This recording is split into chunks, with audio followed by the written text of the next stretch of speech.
So ಸ್ನೇಹಿತರೆ, ನಿಮಗೆಲ್ಲ ಗೊತ್ತಿದೆ ನೆಟ್ವರ್ಕ್ ಮಾರ್ಕೆಟಿಂಗ್ ಬಿಸ್ನೆಸ್ ಮಾಡಬೇಕು ಅಂತಂದು ಹೇಳಿದ್ರೆ ಮೂಲ ಬೇಕಾಗಿರೋದೇ ಅಂದರೆ ನೆಟ್ವರ್ಕ್ ಮಾರ್ಕೆಟಿಂಗ್ ಇಂಡಸ್ಟ್ರಿಯ ಬಗ್ಗೆ ಸಂಪೂರ್ಣ ಅರಿವು. ಬಟ್ ನೆಟ್ವರ್ಕ್ ಮಾರ್ಕೆಟಿಂಗ್ ಇಂಡಸ್ಟ್ರಿಯನ್ನು ತಿಳ್ಕೊಳ್ಳಿದಂಗೆ ಭಾಳಷ್ಟು ಜನ ನೆಟ್ವರ್ಕ್ ಮಾರ್ಕೆಟಿಂಗ್ ಬಿಸ್ನೆಸ್ ಮಾಡ್ತಾ ಇದ್ದಾರೆ. ಹಾಗಾಗಿ ಅವ್ರು ಹಿಂದೆ ಉಳಿತಾ ಇದ್ದಾರೆ ಅಥವಾ ಅವ್ರು ಕಟ್ಟಿರೋ ಟೀಮ್ ಕೂಡ ಡಿಲೀಟ್ ಆಗ್ತಾ ಇದೆ. ನಾನು ನಿಮ್ಮ ಪ್ರೀತಿಯ MLM ಶರತ್. ನಿಮಗೆ ಗೊತ್ತಿದೆ, ನಾನು ಪೋಸ್ಟ್ ಗ್ರಾಜುಯೇಷನ್ ಅಂದರೆ ಸ್ನಾತಕೋತ್ತರ ಪದವಿ ನೇರ ಮಾರುಕಟ್ಟೆಯಲ್ಲಿ ಮಾಡಿದ್ದೇನೆ. ಸೊ ಏಷ್ಯಾದ first certified trainer on network marketing ಮಾಡಿದ್ದೇನೆ. ಇವರಿಗೆಲ್ಲ ಸರ್ಟಿಫಿಕೇಶನ್ ಕೋರ್ಸ್ ಮಾಡಿದ್ದೀನಿ.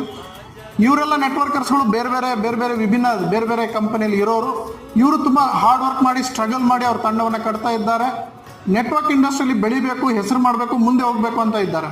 ಬಟ್ ಯಾವುದೇ ಒಂದು ಬಿಸ್ನೆಸ್ಸಲ್ಲಿ ಉದ್ಯಮಿಯಲ್ಲಿ ಮುಂದೆ ಹೋಗಬೇಕು ಅಂತಂದು ಹೇಳಿದ್ರೆ ಅವ್ರಿಗೆ ಜೀವನದ ಶಿಕ್ಷಣನೂ ಭಾಳ ಮುಖ್ಯವಾಗಿರುತ್ತೆ, ಹಾಗೂ ಆಧ್ಯಾತ್ಮಿಕ ಶಿಕ್ಷಣನೂ ಮುಖ್ಯವಾಗಿರುತ್ತೆ, ಹಾಗೂ ಆ ಇಂಡಸ್ಟ್ರಿ ಯಾವ ಇಂಡಸ್ಟ್ರಿಯಲ್ಲಿ ಕೆಲಸ ಮಾಡ್ತಿರ್ತಾರೆ ಆ ಇಂಡಸ್ಟ್ರಿಯ ಶಿಕ್ಷಣನೂ ಭಾಳ ಮುಖ್ಯವಾಗಿರುತ್ತೆ.